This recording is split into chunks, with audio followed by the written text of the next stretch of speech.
específicamente. Entonces hay algunas situaciones que salen de esos cánones y se habla ya de las desviaciones sexuales. Y dentro de las desviaciones sexuales habíamos hablado del hipererotismo, que es el exceso de tener relaciones sexuales más de lo que fisiológicamente una persona puede aguantar. Y el otro día hablábamos, algunos de ustedes comentaban que normalmente sería 7 veces a 10 veces a la semana. Ahora, ustedes tienen que ponerse a pensar que tener una relación sexual equivale, según la cantidad de calorías que se pierden, equivale prácticamente a jugar un partido de fútbol. Son de lo que jugamos fútbol, jugábamos fútbol, ¿no? Entonces produce un desgaste. Entonces tener todos los días relaciones, ¿será que después no va a poder permitir trabajar o estudiar con la misma intensidad? Quizá no es cierto, no va a estar cansado. Por eso que se había dicho que a los 30 años es una joven normal de 3 a 7 veces a la semana y de ahí va bajando. Entonces eso sería lo normal. Ahora, más de eso sería el hipererotismo y menos de 3 veces sería el hipoerotismo. El hipererotismo en el hombre tiene que ver con una imagen que se llama el bestialismo. Muchas más relaciones de lo que el cuerpo les puede permitir, mientras que sería una parafilia de ser hipererótico, más relaciones de lo que su cuerpo le puede permitir, lo cual obviamente le llevaría a un estado de desgaste físico, cansancio, que no pueda rendir en sus actividades de trabajo o de estudio normal. Mientras que un hipoerotismo ya también sería algo fuera de lo que se consideraría normal, porque es una persona que quizá tiene algún problema de salud que no le permite tener esa cantidad de relaciones íntimas. En la mujer se llama rigidez, la rigidez femenina, cuando es un hipoerotismo. Y esa rigidez muchas veces no está causada por una enfermedad, sino está causada por un problema de aquí, de la mente. Una mujer que quizá tiene un trauma con la sexualidad, quizá ha sido abusada sexualmente o ha visto un estado de abuso sexual, que muchas veces se da el fenómeno de traslación, que no es algo que nosotros hayamos visto, sino es algo, no es algo que hayamos experimentado, sino algo que nosotros hemos visto. Por eso es que hoy en día también, y lamentablemente en la casa no se puede controlar, pero en todas las películas, ya sale la clasificación de películas que pueden ver, y a veces uno no le hace caso, pone películas, las series de Netflix, donde se ve puro sexo y puro balazos y sangre, todo, lo ponen 4 de la tarde, donde hay niños que están jugando. Sin ver que esa clasificación no es muchas veces, todas las veces la ponen los que hacen la película por recomendaciones psicológicas, porque un niño no debería ver ese tipo de cosas, porque si ve, peor si son actos sexuales violentos, muchas veces va a tener ese trauma, se va a crear con esa imagen, y cuando llegue adulto puede experimentar una de las dos cosas: hipererotismo, ser una persona que esté con el libido todo el tiempo queriendo tener relaciones, o puede ser un hipoerótico, que ya también tenga temor, tenga un trauma con las relaciones íntimas.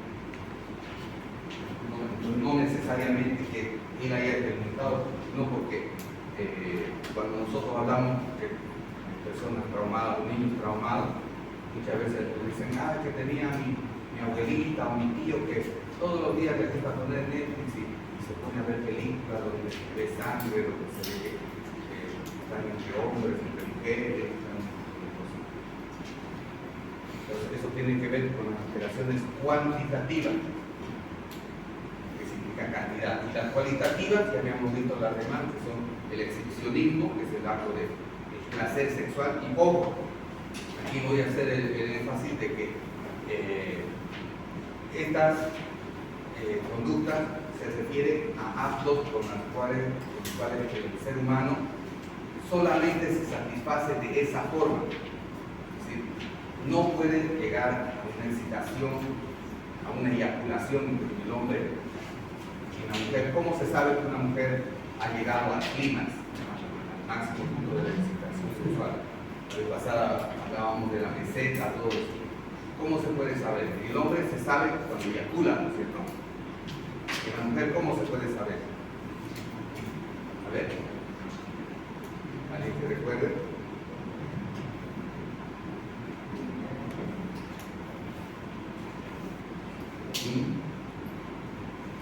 ¿Recuerdan?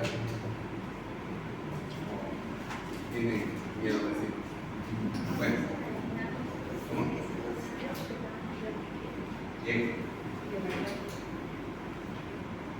Se ve, incluso que hay un término en inglés que se llama squid, que significa una gran salida de líquido con la vagina, que proviene justamente de las glándulas del Bartolino, que producen una humedad abundante. Incluso muchas mujeres cuando experimentan piensan que han funcionado, que se han orinado, que se llegan a mojar la cama o el lugar donde están.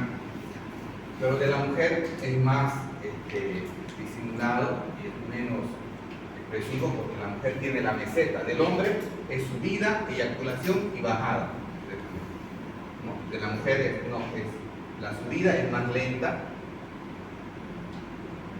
hasta que se llega a la meseta. En la meseta se da lo que se llama el multiorgasmo. Hay mujeres que esta meseta pueden experimentar por 2, 3, hasta 5 minutos incluso, estar en esa meseta de la relación, y de ahí viene la fase de caída. ¿Para qué es útil que nosotros sepamos esto? Que sabemos que una persona que experimenta, si es hombre, experimenta esta forma, estaría dentro de lo fisiológico, y si es mujer estaría en esta forma, sería también lo fisiológico. Y también saldríamos de un hombre, como les digo, es fácil, que se va a ver, que se va a presentar la eyaculación, mientras que en la mujer se va a presentar la hipersecreción de las glándulas de Bartolino, y se va a producir una gran humedad en esa zona, y eso va a manifestar a la mujer a través de jadeos, de respiraciones profundas, de exhalaciones, incluso hasta de gritos. Hay mujeres que tienen distintas formas de expresar en ese momento, que tienen una sensación de placer profundo que normalmente no habían sentido, pero sí tienen muchas formas de expresar. Algunas incluso en ese estado de excitación puede llegar el momento que arañen a su pareja. Y hay algunas personas que nosotros hemos visto en el consultorio que aprovechan de unos hombres para denunciar un caso de agresión, y me arañó y la espalda toda arañada. No es una agresión, pero un estado de respuesta de la mujer ante ese proceso de excitación. Eso para que no nos dejemos engañar. Por eso debemos ver dónde son los arañazos. Si fuera una agresión física, sería en la cara, sería en otra parte del cuerpo. Si solamente es en la espalda, vamos a pensar que ha sido un proceso de una relación sexual normal, en la cual la mujer en el momento de la excitación y de la meseta llega a experimentar esa sensación de las uñas y a engañarle a su pareja. Sería dentro de lo normal. ¿Ya? Entonces, eso sería lo normal. Pero este tipo de personas que tienen estas alteraciones, estas parafilias, son personas que no llegan a eso, jóvenes. No llegan a esta situación. Son personas que solamente llegan al placer sexual con este tipo de conducta. O sea, me refiero, para ser un poquito más claro, que normalmente una persona, al tener una conducta como mujer, va a tener esa figura, que es la relación sexual, pero esa persona también puede tener en algún momento de su vida algún margen de algún tipo de conducta de este tipo, pero en realidad al final su placer lo va a alcanzar teniendo una relación de penetración vaginal, siguiendo todas esas fases. O sea, por ejemplo, me refiero que sería normal, y eso para que nadie se siente quizá un extraterrestre o sienta que es un parafílico, que es normal que en la relación sexual haya personas que les gusta exhibirse ante su pareja, eso sería normal. De vestirse y mirarse el cuerpo, eso es parte de la excitación, y no necesariamente va a ser un exhibicionismo. No es un exhibicionista porque se está exhibiendo solo ante su pareja. Exhibicionismo es cuando un tipo, como lo veíamos en Buenos Aires, como lo veíamos en Sao Paulo, y aquí algunas veces hemos encontrado también, algunos que aparecen por ahí, que entran a un bus o al metro totalmente cubierto con una gabardina o un saco, y cuando ve que está lleno el bus, descubre su cuerpo totalmente desnudo, y con eso llega el placer sexual. O sea, ese es su medio para llegar a eso. Él no puede eyacular, no puede llegar a un grado de excitación si no hace eso. Entonces, eso es lo que diferencia a las personas que tienen una relación sexual normal con las personas que tienen las alteraciones. Porque de la misma forma hay personas que, por ejemplo, tienen algún tipo de fetiche. Dice que todos en algún momento podemos tener algún tipo de fetiche. ¿Qué significa el fetichismo? Placer sexual con un objeto inanimado.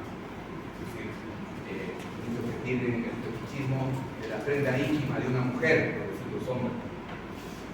Puede ser que vean un cierto grado de interés en una prenda íntima de una mujer. Y las mujeres lo saben, por eso que cada vez las prendas íntimas son más chiquititas, ¿no? Yo pienso que es por el calentamiento global, pero no es un tema de interés, porque el hombre tiene a la ropa interior femenina. Entonces, eso no es directamente un fetichismo, sino es un rasgo fetichista que todo el mundo puede tener.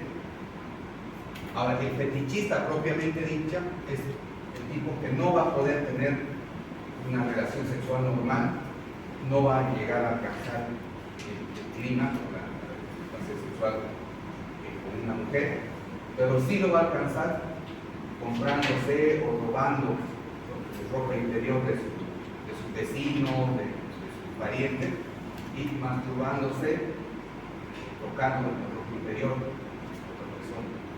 Ese es el fetichista. El fetichista es el que solamente obtiene el placer sexual cuando está con su fetiche, no así como una mujer. Y lo mismo, casi siempre hablamos de hombres, pero también hay mujeres que son fetichistas. Hay mujeres que pueden tener placer sexual con una prenda masculina. Ahora, la mayor parte de los fetichistas siempre se ha visto que son varones, y a veces en Sucre nosotros veíamos eso. Una vez nos encontramos a un compañero que era estudiante de medicina, un compañero nuestro, que vivíamos allá, todavía no había facultad de medicina aquí en Santa Cruz, y vivíamos en una residencia donde vivían estudiantes de todo lado de Sudamérica. Había la residencia de los peruanos, había de los argentinos, había de los chilenos, había de los brasileños, había de los camas, de los cruceños, de los tenianos. Nosotros vivíamos en una residencia de los cruceños, que vivíamos unos 25 estudiantes de medicina. Habían de bioquímica también, había de odontología, unas 2 chicas también. Y de un momento a otro, las chicas comenzaron a quejarse que les robaban su ropa interior. Allá nadie tiene secadora, nadie tiene lavadora, todo el mundo lavaba a mano y secaban por fuera de su cuarto, una piquita ahí conmigo. y al día siguiente desaparecía su ropa interior y se quejaban a la dueña de casa, y la dueña de casa de ellos nos trataba, por eso los hombres con pervertidos y están robando. Nosotros dijimos, no vamos a investigar quién es el fetichista aquí, y nos pusimos a investigar. Después de 2 años pillamos. Entonces, bueno, tengo que hablar con él, que se someta a un tratamiento profesional, una psicoterapia, porque eso justamente era un compañero nuestro que nunca tenía, era uno de los pocos que nunca había tenido un protege, siempre andaba solito, era retraído, estaba confundido. Nosotros le decíamos, ¿por qué tenés protege? Vamos a las fiestas de la facultad, había fiestas de la facultad, y él no quería decir, no, quiero quedarme aquí nomás. Y justamente los días que había fiestas de la facultad era cuando más se pedía la ropa interior. Aprovechaba, se quedaba solito. Nuevamente, un ejemplo de lo que es una actitud netamente fetichista. Lo mismo pasa con el frotteurismo. Las personas que solamente obtienen el placer sexual al frotar su cuerpo contra otra persona. Al frotar en forma disimulada. Son personas que se suben a los medios de transporte cuando están llenos, las horas pico, y se acercan, ya sea un varón o una mujer, y aprovecha que el medio de transporte frena, cuando frena más se pone. Es una actitud de frotteurismo. Aquí lo arrestaron a un joven porque nos hablaron a nosotros, porque se daba la situación que justamente en los horarios del pico se subía, iba de parada en parada, una punta, llegaba de la parada final del micro, se subía a la hora pico a las 11, 12 de la mañana y se iba hasta la otra parada, la parada final, donde está la parada, y aprovechaba todo ese trayecto, que más había estudiantes, colegios, universitarios, de punta a punta, porque buscaron los denunciaron. Entonces, fíjense que esto puede llegar incluso al delito y puede ser denunciado. Nosotros decimos cuáles conductas sí son pasibles de sanción y qué otras no son penadas por ley. El sadismo, hay muchas parejas que practican alguna forma de sadismo. Además, cuando están teniendo relaciones, le piden, ¿no?, a su pareja que apriete los brazos, que le apriete un poco el cuello. Está dentro de lo que se podría considerar normal, pero cuando ya entra en lo que es la patología, cuando es una persona que le gusta golpear, producir sufrimiento a su pareja, y su única fuente de excitación sexual que llega a eyacular o a terminar es cuando le produce más sufrimiento a su pareja. Y cuando si no hay sufrimiento, no llega al clímax, no llega. Y eso puede constituir un delito, porque puede incluso causarle hasta la muerte. En algún momento se puede pasar la mano y la puede matar a su pareja. La necrofilia, si bien no está penada, pero es una actitud que con el tiempo va a producir problemas de salud, puede llegar a producir incluso la muerte por infecciones. Ustedes saben que la materia fecal normalmente es un cúmulo de bacterias, de todo lo que es el sexo del cuerpo humano. Una persona que tiene placer sexual al ingerir materia fecal, seguramente en cualquier momento va a tener una infección generalizada que va a causar problemas de salud muy graves. En el manicomio de Sucre, nosotros cuando estudiamos, hacíamos la práctica de psiquiatría, habían 4 coprofílicos que no querían alimentarse con nada, podían pasarse 4 o 5 días sin comer, porque solamente ellos buscaban materia fecal y se entraban a los baños de los otros pabellones simplemente para buscar materia fecal. Entonces, eso para darle un ejemplo de a lo que puede llegar una de estas alteraciones sexuales. Eso es la coprofilia. La necrofilia es el sexo con cadáver. Nuevamente les digo ahí, en el caso de Juan de Dios, nosotros tuvimos dos casos que eran jóvenes, ¿no? Muchachos jóvenes, que ellos paraban espiando ahí en la puerta cuando entraban cadáveres de sexo femenino, y ellos veían que nos retirábamos, dejábamos abierta un poco la puerta de la móvil y se entraban. Varios de los encontramos encima del cadáver.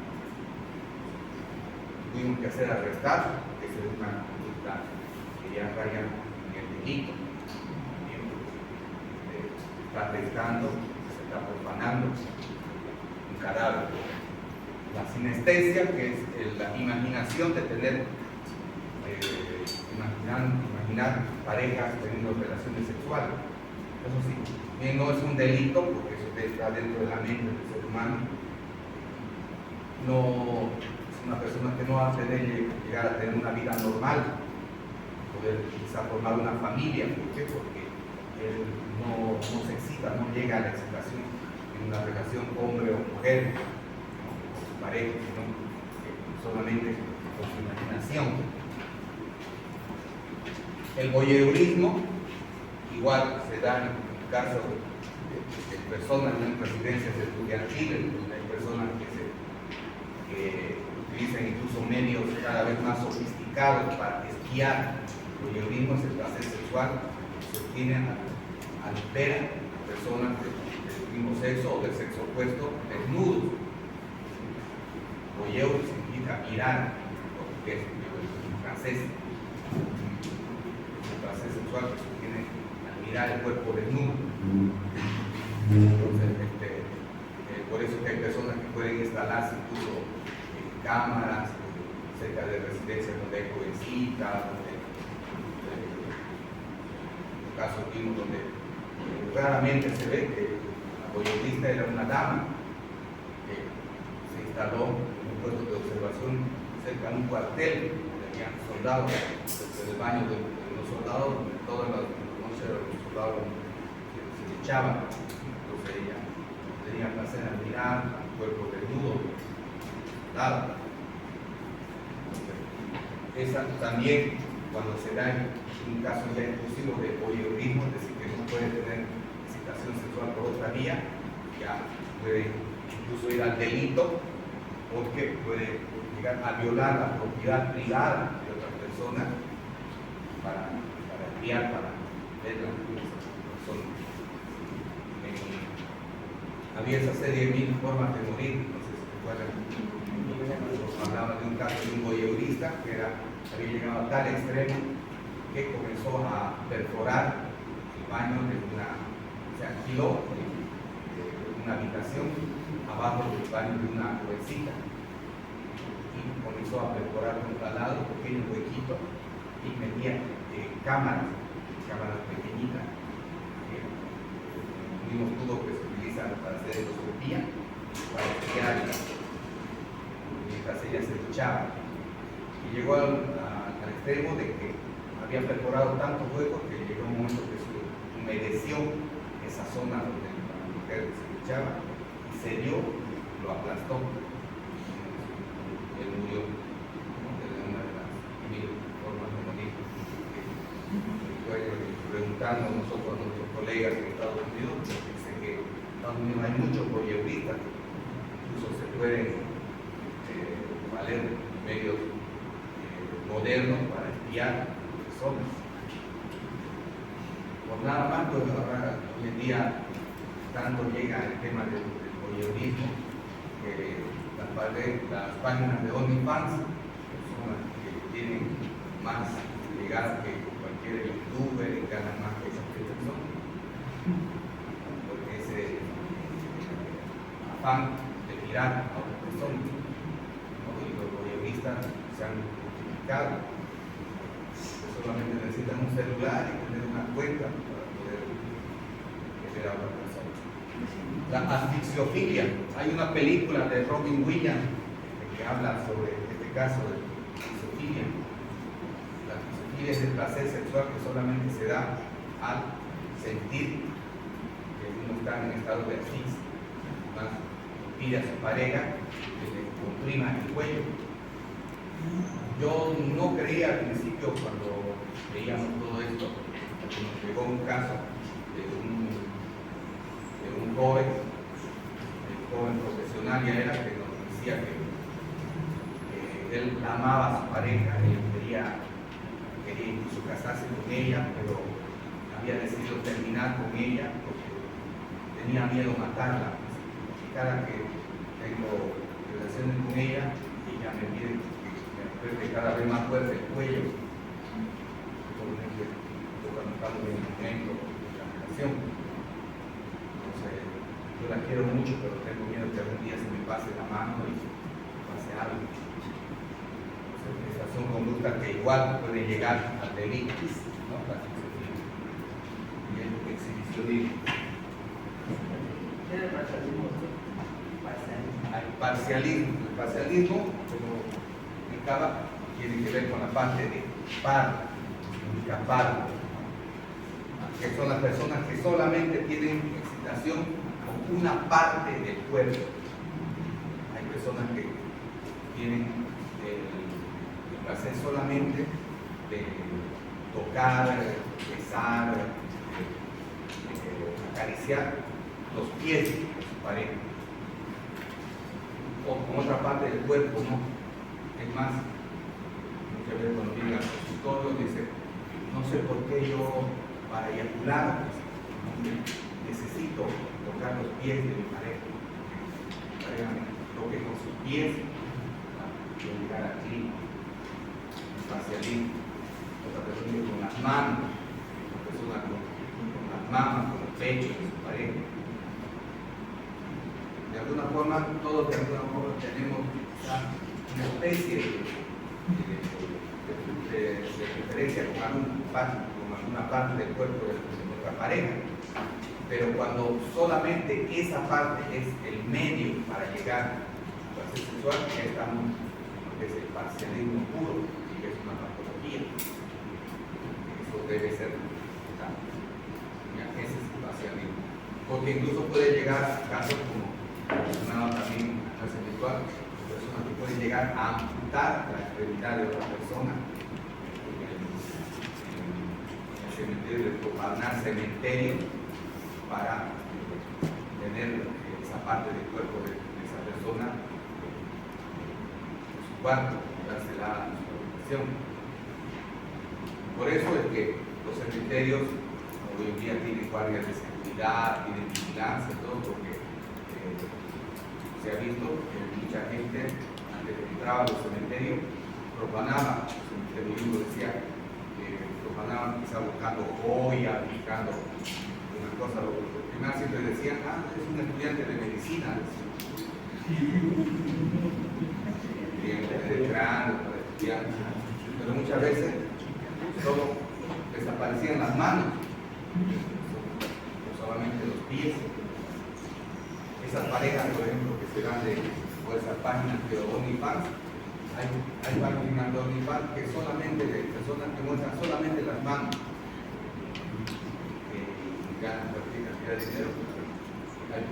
Saben que hay gente que es parcialista, que solamente quiere ver eso. Bueno, la homosexualidad hoy en día no está descrita como una parafilia, ya es una preferencia sexual, ya sea varón con varón, mujer con mujer. Lo que ya entraría en el delito sería el tema cuando se produce el tema que se llama los tríos, cuando una persona le quiere obligar a su pareja a que intervenga un tercero en la relación, obligándole porque está obligando a una persona a tener ese comportamiento que ya no es normal, no es fisiológico, que tres personas tengan relaciones íntimas al mismo tiempo. Se sostiene que cuando es de dos personas, así sean homosexuales, estaría dentro de su derecho, médicamente, que habíamos explicado las razones por las cuales no es fisiológico, pero cuando ya interviene un tercero o un cuarto, o hay personas que tienen sexo ocupales, eso ya entra lo que sería delito. La transexualidad, ya habíamos hablado que es el tema de cambiarse de sexo, de hacerse intervención quirúrgica para cambiarse de sexo. No es un delito porque cada persona tiene su preferencia de hacerlo, pero ya estaría dentro de lo que no es fisiológico, porque ustedes saben que se puede cambiar el sexo por cirugía plástica, es decir, el hombre hacerse extirpar el miembro viril, los testículos, pero por dentro no hay forma hasta ahora, no se ha dado el trasplante, es decir, de útero y los ovarios para que un hombre se convierta en mujer genéticamente, no hay eso. Por eso se llama transexualismo. Externamente va a tener el cuerpo de una mujer, pero por dentro genéticamente va a seguir teniendo el cariotipo X y Y. Todavía no hay una cirugía que no cambie de XY a XX. La bisexualidad, en el caso de tener relaciones sexuales ambos sexos, tener el mismo placer sexual con un varón, con una mujer, independientemente de cuál sea el sexo. Y eso, siempre y cuando sea entre dos personas, estaría permitido, porque bueno, como se dice, entre cuatro paredes, mientras no se haga daño a nadie, todo está permitido. El problema es que aquí, la mayor parte de las veces, cuando hay casos de bisexualidad, se da la intervención de una tercera persona. Hay personas bisexuales, la mayor parte de las veces quieren que intervenga otra persona más. El travestismo, que ya habíamos visto que no es lo mismo que el transexualismo, ¿no? Es totalmente diferente. El travesti simplemente puede ser una persona que sea homosexual, en la mayor parte de los casos, pero que no quiere cambiar su sexo, no quiere hacerse operar. Él está conforme con tener el miembro viril, tener los testículos. Lo que él le gusta es vestirse del sexo opuesto, es decir, vestirse de mujer. Y ahí interviene lo que sería también un fetiche, es decir, el fetichismo de darle ropa al sexo opuesto.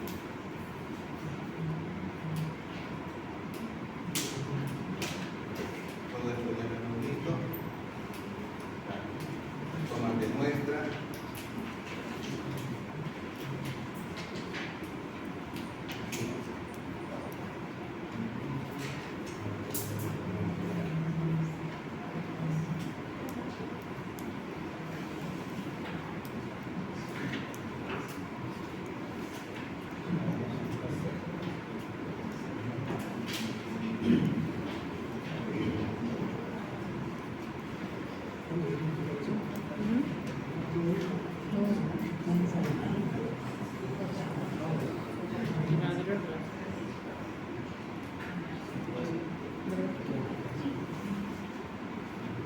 Bueno, solamente para aclarar este tema, que no queda nada pendiente, las formas de ruptura del IME. Cuando decimos, para que quede claro, las formas de ruptura del IME, aquí vemos en la parte, para ustedes sería en la parte izquierda, el IME virgen, donde vemos un IME anular, virgen, un IME aceptado, virgen también. Y un himen cribiforme también virgen. ¿Por qué se llama virgen? Porque está íntegro. Hay integridad de los bordes del himen. En los tres casos hay integridad. Y el no virgen, que tenemos un himen de una mujer postparto, en la cual prácticamente el himen está reducido a lo que son las carúnculas mirtiformes, así se llama.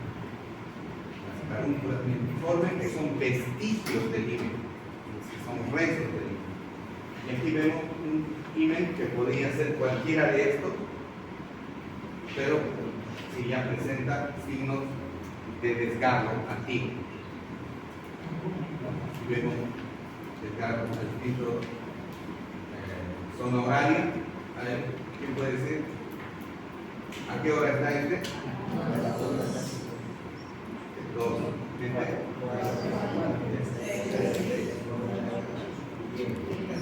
Bien.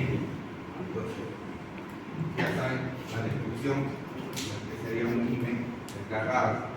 Un desgarro antiguo, ahí veríamos un desgarro antiguo porque ahí, más que todo esto es un dibujo, ¿no? Pero lo que se ve, no se ve sangrado, no se ve inflamación, mientras que aquí ya vemos, ¿no? Un imen con desgarro completo antiguo. ¿A qué hora se ve? A las 6. Aquí se ve de más lejos y aquí se ve de más lejos, ¿cierto? ¿A dónde está? A las 6. Los bordes son de color blanco perlado. No hay sangrado, no hay zona inflamatoria, y hay una zona fibrosa, es un tejido cicatrizado. Y ahí aquí vemos un desgarro de imen reciente y desgarro de imen antiguo, ¿no? Esto es para ver la diferenciación. Esto ya es una foto con aumento, donde se puede ver con mayor precisión. Fíjense cómo se puede dar un sangradito, o a veces no se puede dar directamente el sangrado, pero sí una zona de eritema, de enrojecimiento, que es totalmente diferente a un imen antiguo, donde ya es blanquecino, el tejido está blanquecino porque ya ha cicatrizado. Y aquí, para que no se les olvide las escotaduras congénitas, que es con lo que la mujer normalmente nace, por eso se llama congénita, y que si el médico no observa bien, puede pensar y acusarla a una niña que ya ha perdido la virginidad. Un médico que no ha aprendido bien el tipo de clase, que le pidan valorar a esta jovencita, a esta niña, pero dicen, ah, no, esta niña ya ha tenido relaciones. Aquí hay un desgarro, va a decir, y aquí hay otro desgarro. Y la niña en su vida ha sido tocada por nada. Entonces, para que se den cuenta que si fuera desgarro, jóvenes, esto tendría que llevar hasta el borde de la implantación, es decir, aquí tendría que llevar este y este aquí. Las dos zonas que parecen desgarros no son desgarros, son escotaduras congénitas. ¿Por qué diferenciamos que no son desgarros? Porque no llegan hasta el borde de la implantación, no profundiza ninguno. Este incluso está cerca de la zona de implantación, pero no llega a nada. Por un lado. Por otro lado, no hay tejido fibroso, no hay esa coloración blanca perlada, que es el tejido cicatrizal, que nos podrían hacer confundir.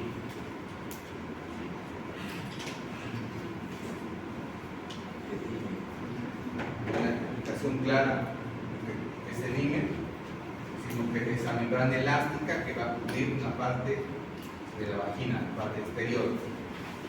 Y es decir, que cada persona, es decir, cada mujer, tiene un imen diferente, tanto de forma como de tamaño.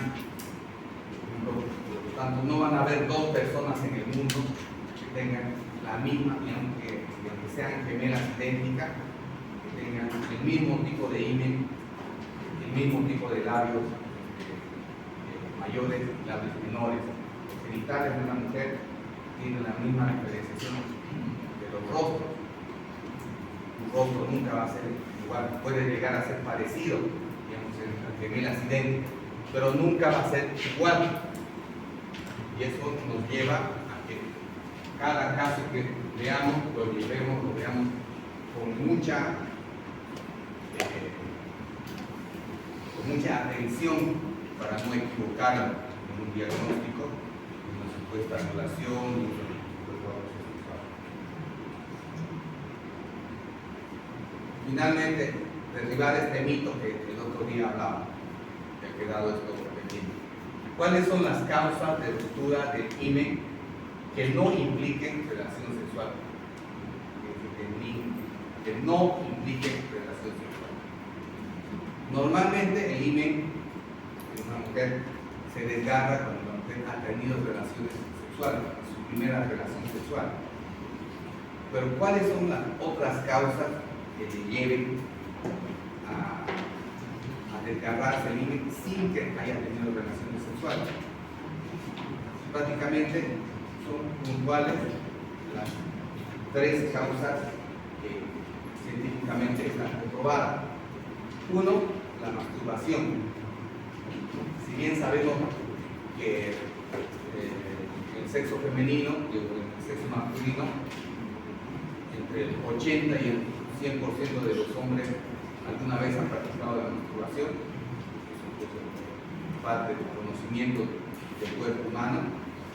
Entonces piensa más que todo porque incluso un niño se puede masturbar por el hecho de tocarse su cuerpo.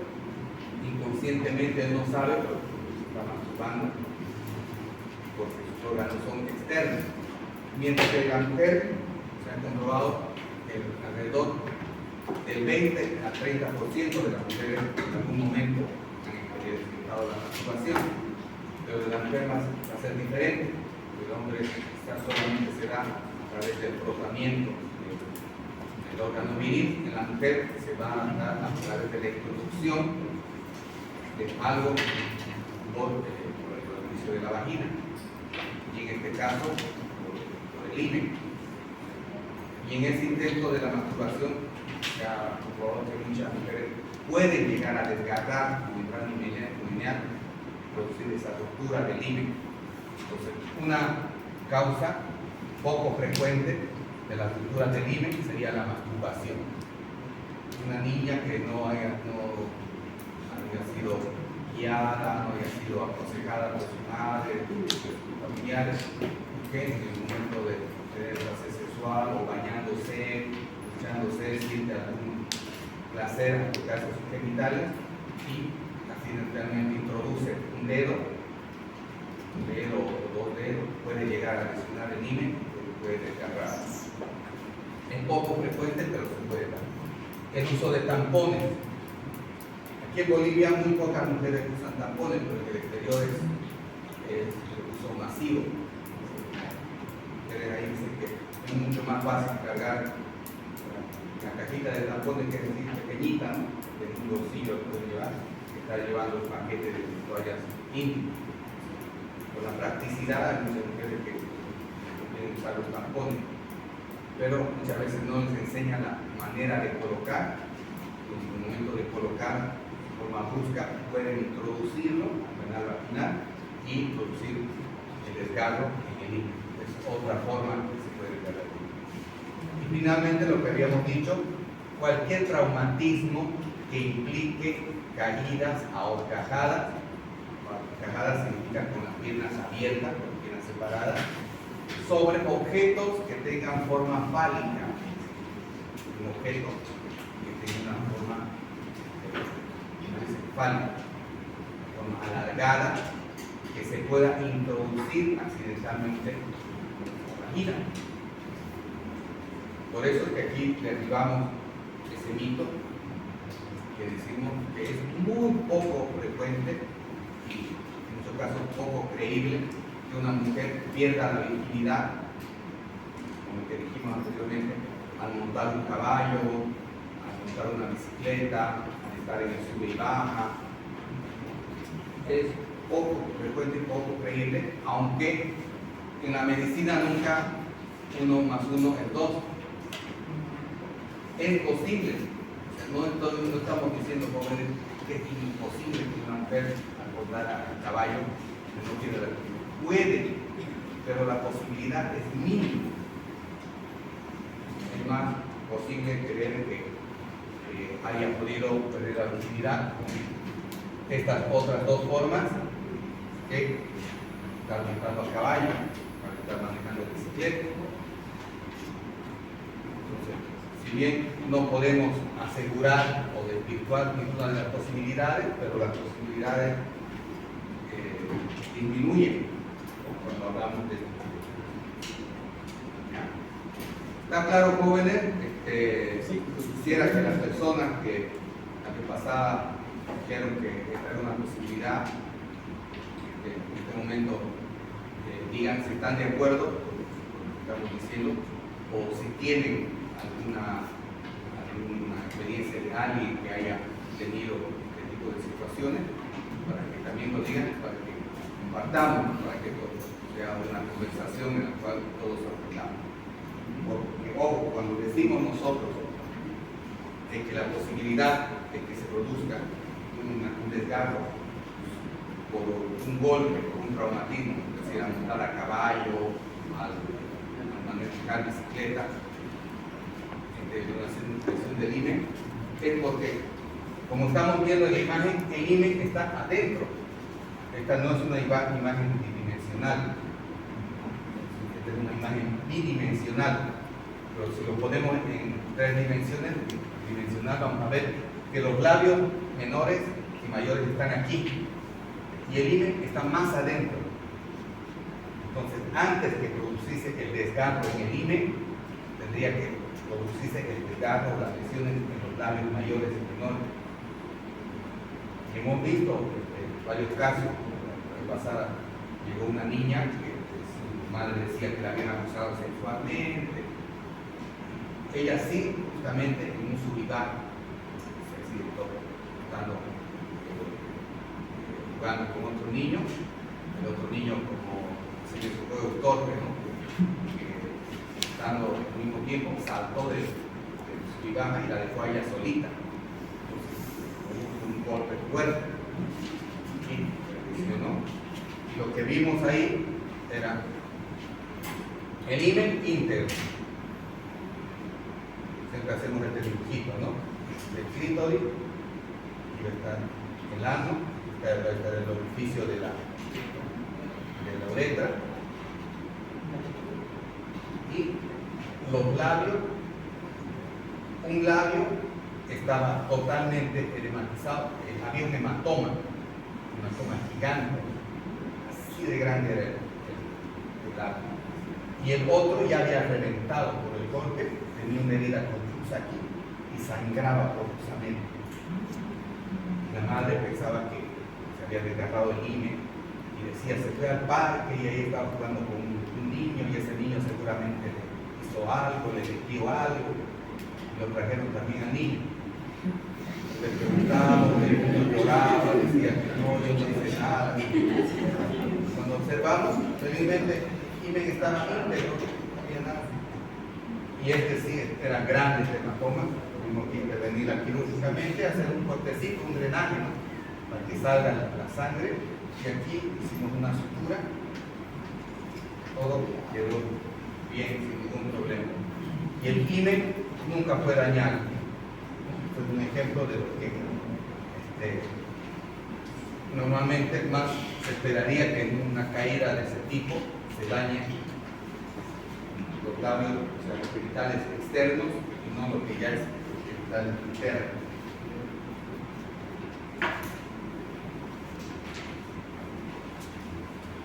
Entonces, ¿está claro esto, jóvenes? ¿Alguien tiene alguna duda, algún comentario que quiera hacer? Entonces, el sadismo sería...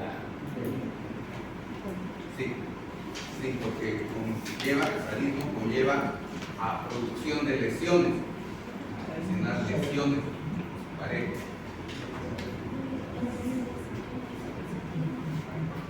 También constituye un delito de exhibicionismo porque está lo que es el escándalo en vía pública.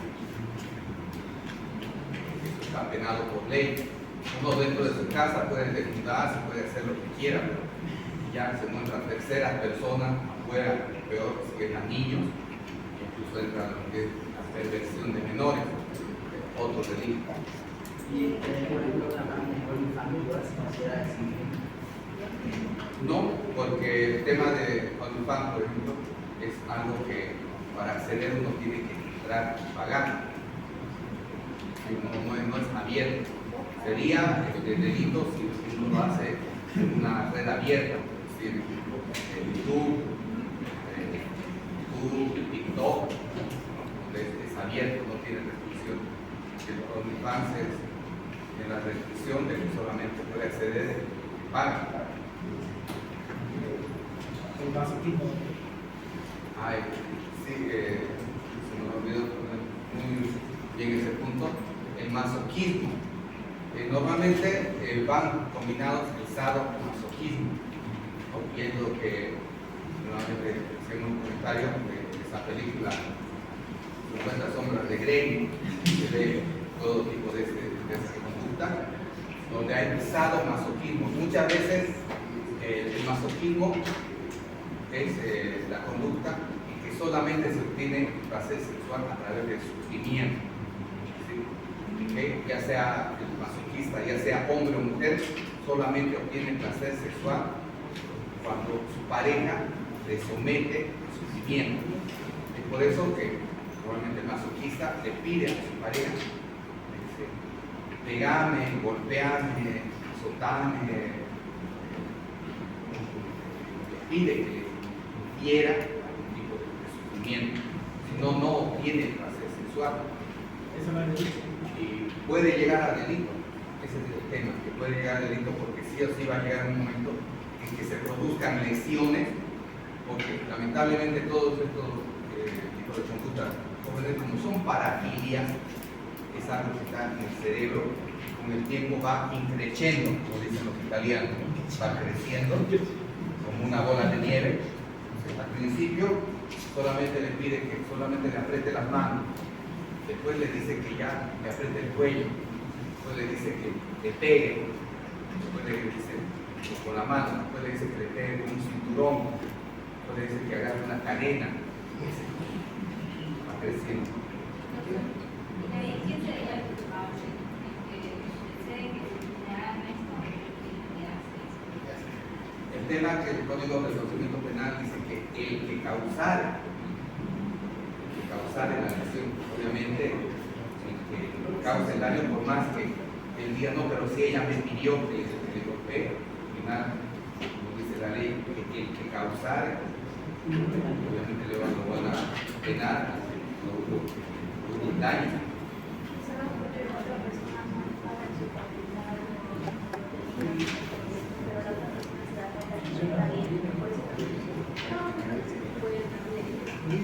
Sí, el problema es que la ley ahí es tajante, la ley está muerta.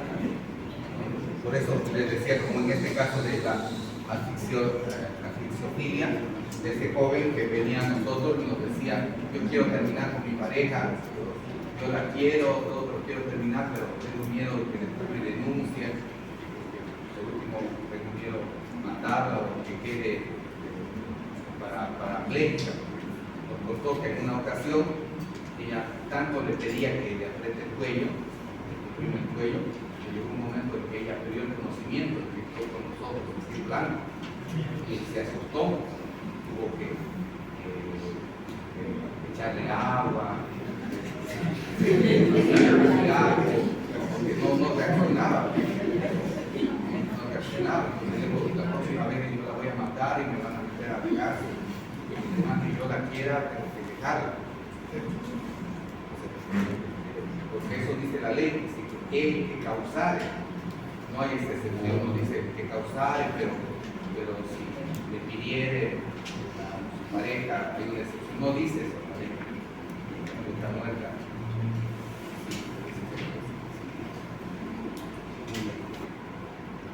¿Una duda más?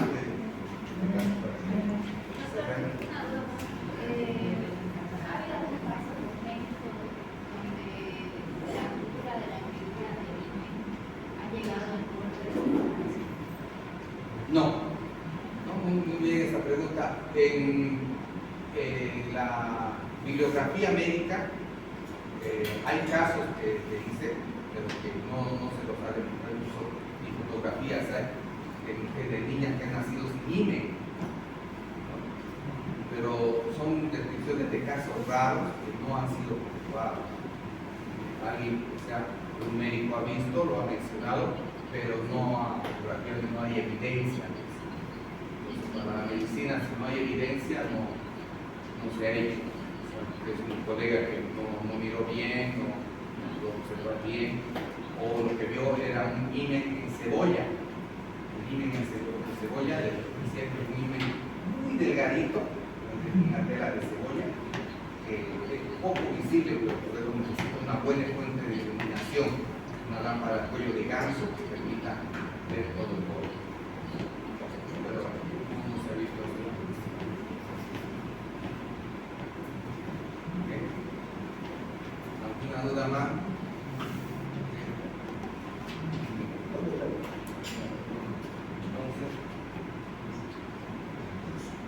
Simplemente vamos ya a repasar lo que habíamos visto, la traumatología forense. Ya habíamos visto todo esto, lo que es la definición, que es la traumatología, todo daño causado en la salud física o psíquica de una persona, la etiología, la clasificación, las lesiones mortales, las lesiones no mortales, los agentes lesivos, los agentes mecánicos. Agentes mecánicos, como ven, puede ser una piedra, puede ser una roca, puede ser algún objeto que choque contra una superficie del cuerpo. En este caso va a producir un hematoma. Fíjense la posibilidad del hematoma, que en este caso puede ser directo, en este caso también directo, un pelotazo. Ahí está hablando Rubin, ¿no? Pero bueno, pelotazo, siempre decimos eso. Todo médico no debería, sabiendo que somos médicos, cabecear la pelota, porque todos sabemos la fuerza que tiene una pelota que no van a cabecear. Entonces, decíamos que todo golpe en la cabeza va a producir muerte neuronal. Si es un golpe fuerte, va a producir una muerte neuronal. Entonces, normalmente equivale a un golpe de boxeo, el cabecear una pelota, ¿no? Un centro que nos lance de la punta y que nosotros vayamos a cabecear, equivale a un puñetazo en una pelea de boxeo. Todos los que hemos jugado fútbol alguna vez sabemos que estamos gol y sin embargo estamos todos mareados. Entonces, porque puede provocar un hematoma, aunque sea pequeñito. Mientras que en este caso vemos como el hematoma, cuando se va directamente en la región frontal, el hematoma se va a formar en la región opuesta. ¿Esto por qué? Por la lesión cuyo mecanismo golpe contra golpe. El cerebro produce una suerte de aceleración y de desaceleración. Es decir, se sacude como si estuviera dentro de una zonajera el cerebro, y al final la lesión más grave se produce en el opuesto.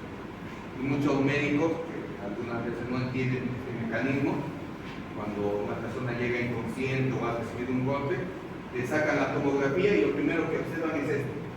Y, no hay nada, dicen, lo mandan a su casa, sin embargo la lesión está aquí. El día siguiente pierde el conocimiento o se muere. No observamos que no vieron este mecanismo que puede haber golpe contra golpe. Los agentes físicos ya habíamos visto que pueden ser la electricidad, las reducciones, el frío, o también los agentes físicos, como son cualquiera de estos, los agentes mecánicos, un punzón, un cuchillo.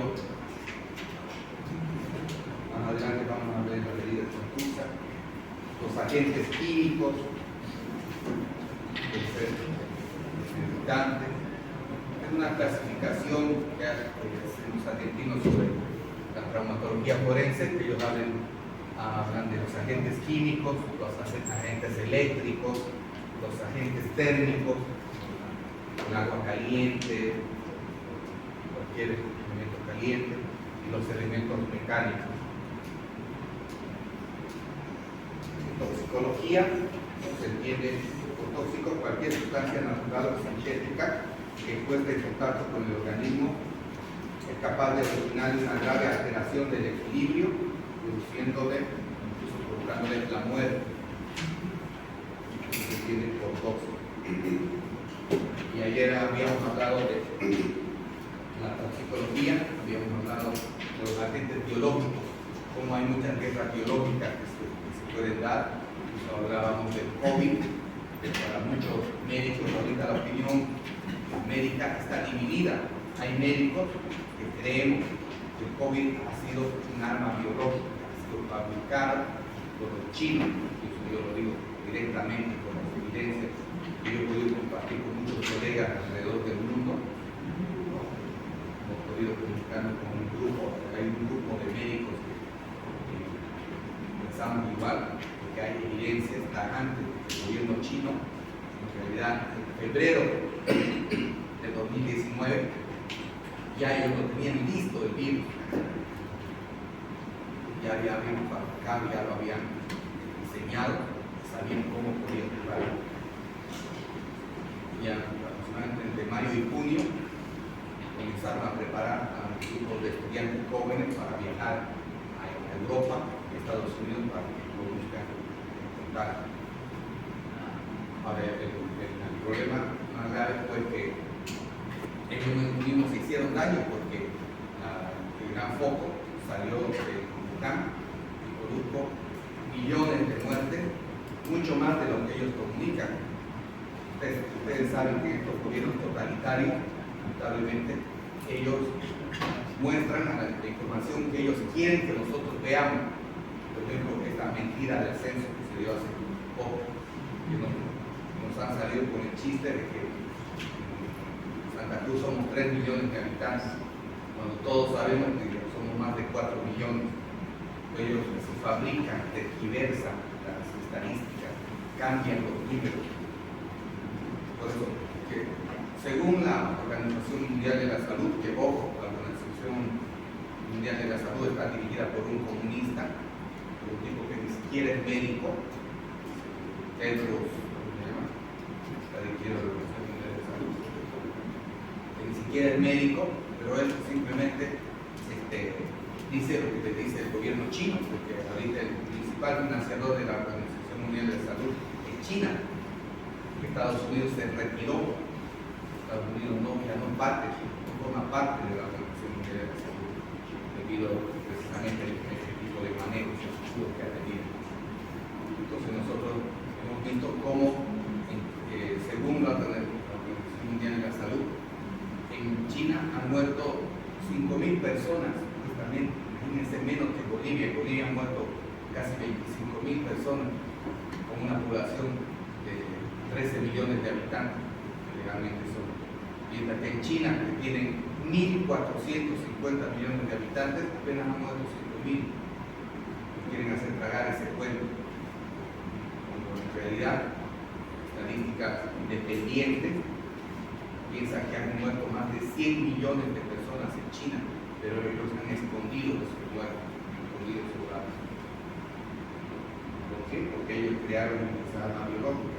Pero al final se fue contra ellos, pero también produjeron un gran daño a todo el mundo. Son las guerras biológicas que se piensa que en el futuro la mayor parte de las guerras no van a ser nucleares, sino van a ser biológicas, mediante el uso de laboratorios para fabricar enfermedades.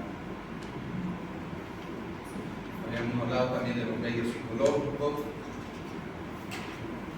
Y aquí hablamos de cuadros comparativos sobre las diferentes lesiones confusas que se pueden producir. Como elemento confuso, decíamos que no necesariamente un elemento confuso va a ser algo fabricado para provocar dolor o daño. Puede ser una piedra, o puede ser un puño. Un puño, una mano, Dios no ha fabricado para hacer daño. Una mano está diseñada para agarrar cosas, para construir cosas, pero en un momento dado puede ser utilizada como un arma, una mano. Y eso constituye un mecanismo contuso. Es por eso que para definir qué es un elemento contuso, simplemente necesitamos decir un elemento contuso es todo elemento que tiene masa y que no tenga filo y no tenga punta. Más o menos tendría que tener esa forma. Una forma irregular, pero sin bordes ni puntas, porque si aparece una punta y si aparece un filo, ya no es elemento contuso, ya es un soportante o cortante. Por eso que una mano o un puño puede ser un elemento contuso, una piedra puede ser un elemento contuso, un martillo puede ser un elemento contuso, cualquiera de estos elementos. Los mecanismos que va a producir es percusión, frotamiento, tracción y por eso que decimos con definición de las construcciones, las lesiones de tejidos blandos, efectos contundentes y el mecanismo de lesión van a causar confusiones que incluyen percusión, presión, fricción y tracción. Estos cuatro mecanismos: percusión, presión, fricción y tracción. Estos son los cuatro mecanismos que van a funcionar los objetos contundentes, objetos contusos. Otra forma de nombrar serían objetos que tengan forma roma. Roma es decir, que no tengan filo, que tengan punto.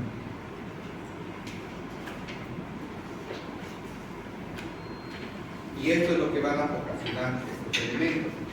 Van a ocasionar las equimosis, que ya habíamos mencionado cuál es el tiempo de duración y de desaparición de las equimosis. Las equimosis son lo que normalmente llamamos los moretones. En las contusiones tenemos las contusiones simples, con integridad de piel, los derrames con velocidad y la precipitación. Todo esto está en su libro, por eso vamos a estudiar un poquito, porque esto ya lo hemos nombrado estos días, solamente vamos a mostrar unas imágenes. Y esta es una imagen de una contusión con equimosis, es una equimosis. Fíjense que ustedes que la piel se hace como transparente y lo que están viendo aquí es un sangrado, pero un sangrado subcutáneo. Entonces, la definición más simple de lo que sería una equimosis es un sangrado, una hemorragia subcutánea que va a cambiar de color dependiendo del lugar donde esté. Es por eso que decimos el primer día va a ser de color rojo. Del día 2 al día 3 va a ser de color negro. Del día 4 al día 6 va a ser de color azul, que es por la hemosiderina. Del día 7 al día 12 va a ser de color verde por la hematoidina. Y finalmente del día 13 al día 21 va a desaparecer el color amarillo por la hematina.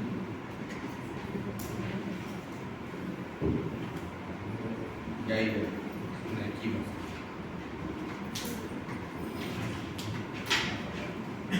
¿Esto es equimosis o hematoma? Fíjense.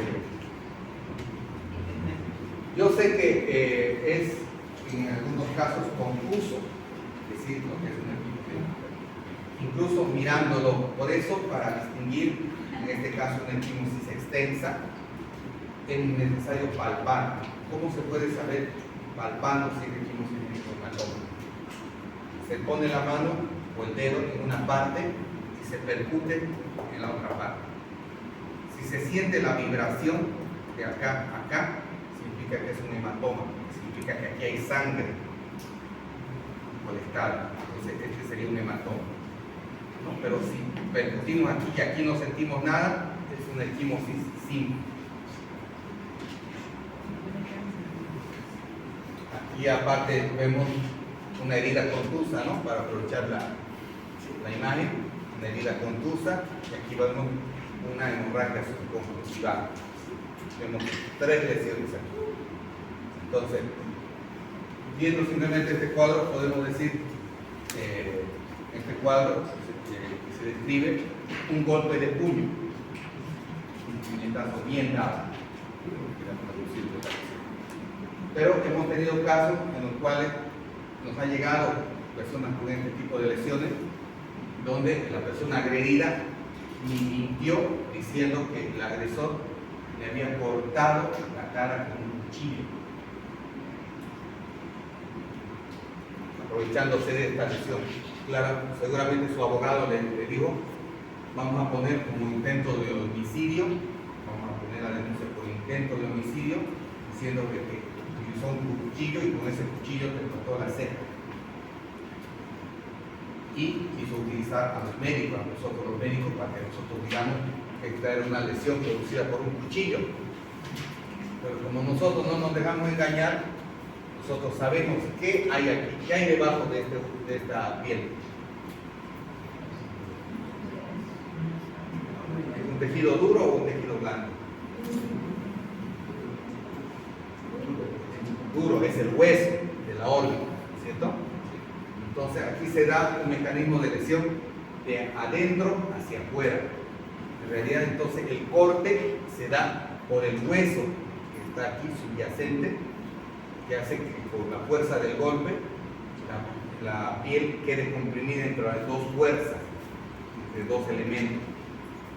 Pero como la fuerza de adentro es la filosa, la que tiene el golpe filo, es la que produce el corte. ¿Y cómo diferenciamos de que no es una herida con una navaja o con un cuchillo por los bordes del corte? Porque son bordes anfractuosos, no son bordes regulares, no son como esta imagen que voy a un poco más antes.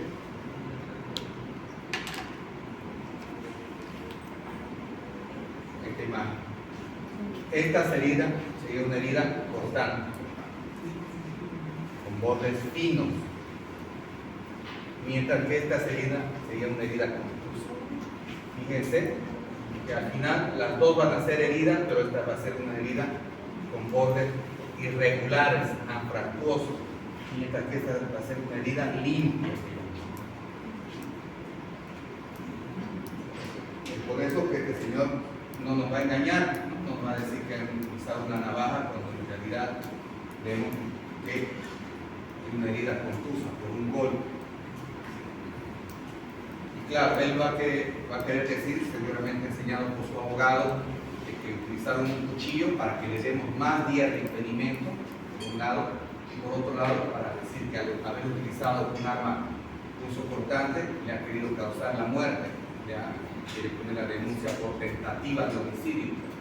Por eso, jóvenes, ustedes, sobre todo los hombres que están aquí, hoy en día no vale la pena pelear, es mejor quedarse como cobarde, hacerse el machito, porque hoy en día con la justicia peor que tenemos ahora, si además que todo fabrica y se fabrica pruebas, una pelea puede resultar en cárcel para cualquiera de nosotros, aún así que sea en defensa propia, que pueden poner falsas acusaciones por un montón de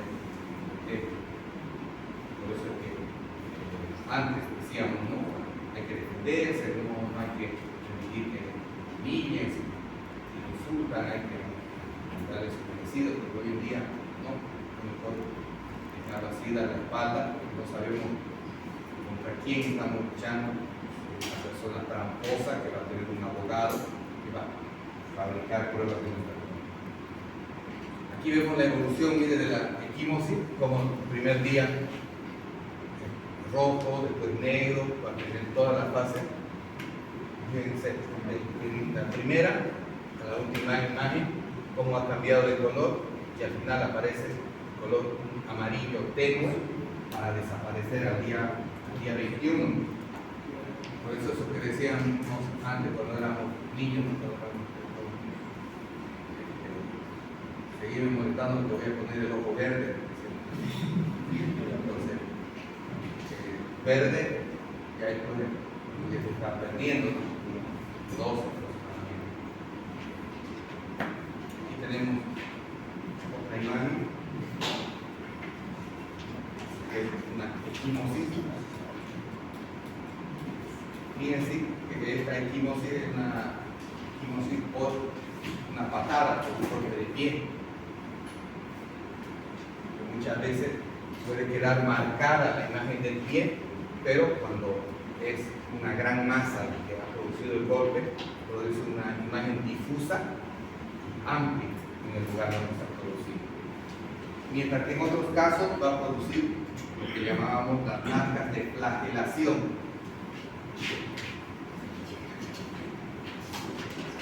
Todos los que hemos tenido al mejor psicólogo hemos tenido esta marca, ¿no?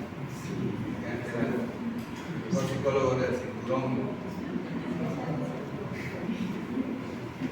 Bueno, es una broma, pero bueno, decimos que esta es lo que llamamos las lesiones por flagelación.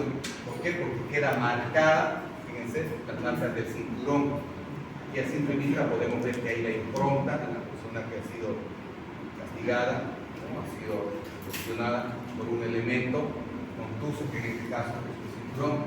Se llama flagelación porque tiene que ver en relación con lo que ha sufrido Jesucristo, fue flagelado antes de ser crucificado. Finalmente, los hematomas, hemos visto que pueden tener diferentes lugares de producción, y la diferencia entre lo que es una equimosis, un hematoma y una escoriación. Decíamos que la equimosis es una hemorragia superficial con una mancha de color que varía con el tiempo.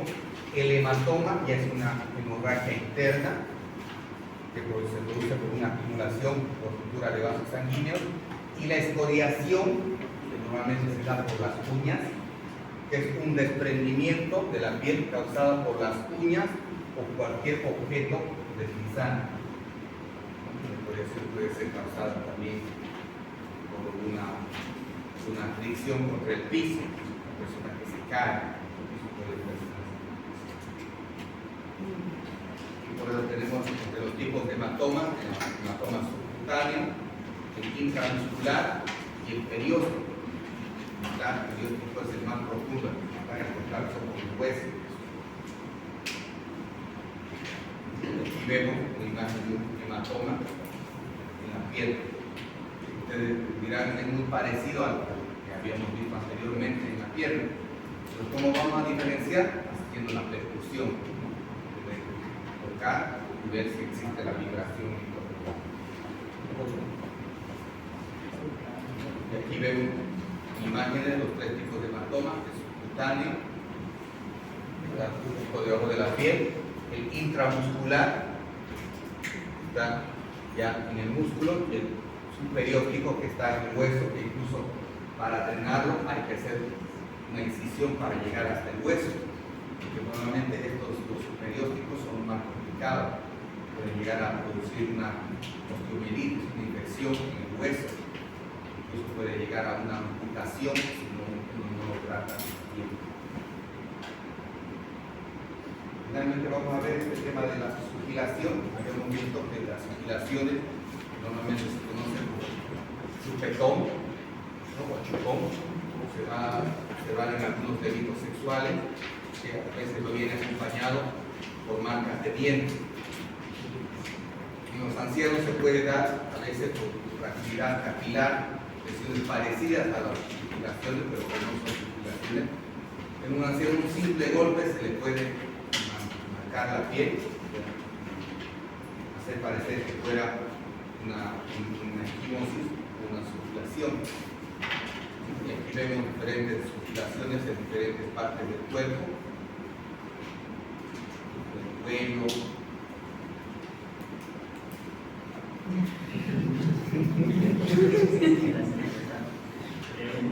Esta es una imagen real, ¿no? A veces se consideran por eso también marcas eróticas. O sea, no necesariamente las sugilaciones van a ser marcas que tienen que ver con delitos. A veces pueden ser marcas que tienen que ver con juegos sexuales. Personas que antes de tener la relación sexual, como mecanismo de excitación, pueden llegar a producir este tipo de sugilaciones sin que sea una agresión, porque en realidad la sugilación como tal no tiene días de impedimento. Nosotros como médicos no le damos días de impedimento. es algo que le impida trabajar. Pero en casos de sospechas de delitos sexuales se puede mencionar en el certificado médico, siempre y cuando guarde relación con el relato de la víctima. La víctima dice que aparte de abusarme sexualmente, me chupaba, me besaba, me producía dolor, que tiene relación con el relato. Pero por eso queda claro, ¿no es cierto?, que no toda mutilación es un delito sexual, tiene que ver con delito sexual. Por eso es que no se llama directamente marca de violencia sexual, sino se llama manchas eróticas, tiene que ver con el erotismo, con el juego sexual.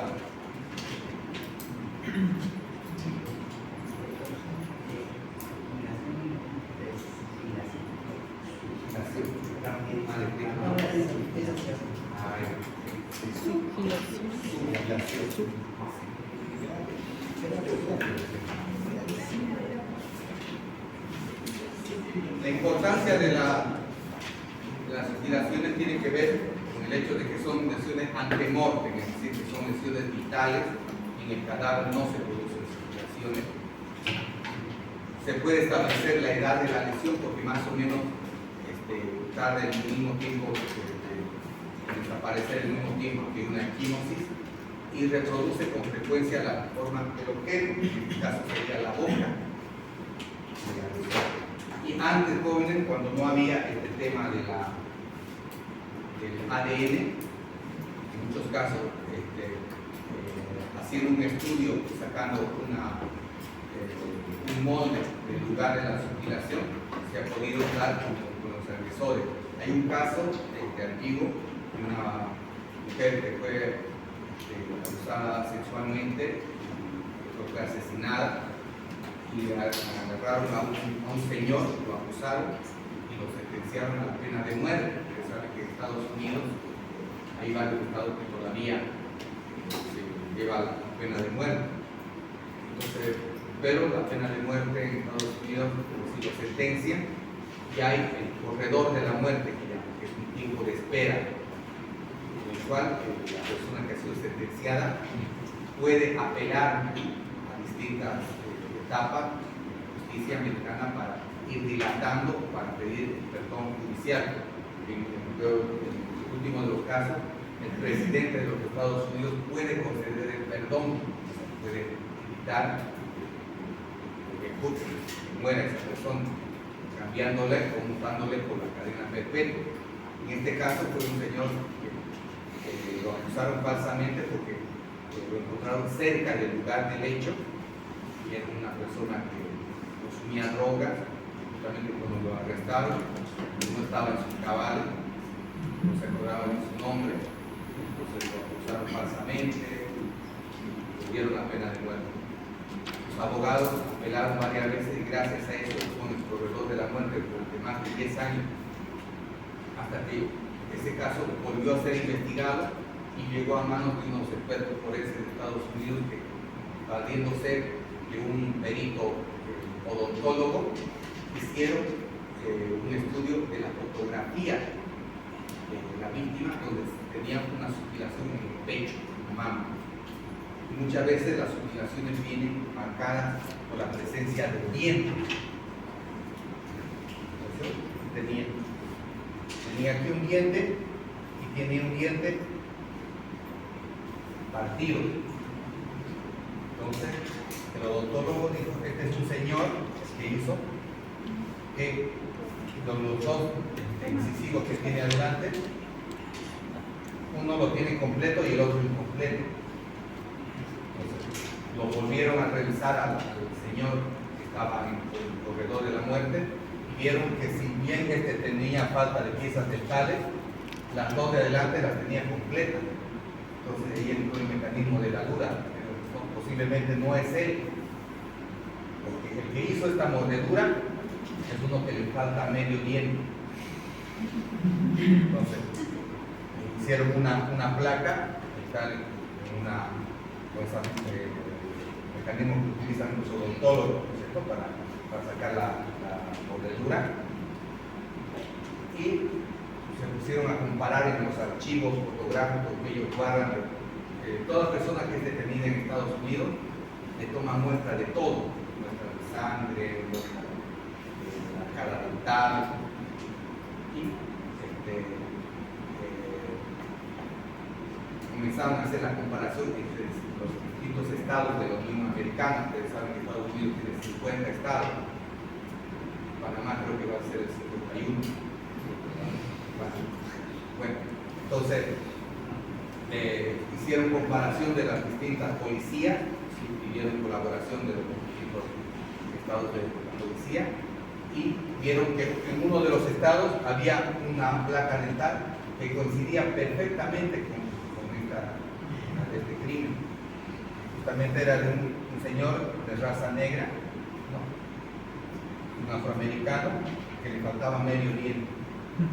Entonces, lo buscaron, lo detuvieron, ya había pasado 10 años, ya cuando lo arrestaron ya no tenía ninguno de los dos dientes que había perdido los dos. Pero cuando comenzaron a interrogarlo, ¿qué hacía hace 10 años, a tal fecha, a tal hora? Usted estaba en tal lugar, comenzaron a interrogarlo, se puso nervioso, vieron su grupo de viaje donde había estado, justamente coincidía que esos días había estado en ese estado. Después ya cuando hicieron desde la verdad, vieron que él mentía en muchas de sus afirmaciones. Luego lo pusieron al método del polígrafo, que es un estudio científico también que se hace, y vio que todo lo que decía era mentira. Bueno, como tenían la evidencia, al final terminó confesando que él fue el autor del juicio de la vida. Bueno, este hombre que estuvo en el proveedor de la muerte después de 10 años fue liberado, pero podía haber sido ejecutado en la muerte. Y eso gracias a esa marca de suicidación, al final se hizo. Pero estoy hablando en una época, en los años 80, donde todavía no había estudio de ADN como hay hoy en día. Es decir, en algunos casos la odontología forense puede sustituir el estudio de ADN, porque es un estudio muy exacto, el tema de la odontología forense. Por eso es que nosotros dentro de las maestrías que damos también en la Virgen de Moreno, somos una de las pocas universidades que damos odontología forense, que tiene mucho alcance para los odontólogos que gustan dedicarse a la investigación. Muy bien, jóvenes, por la hora vamos a tirar aquí. La lista la tienen.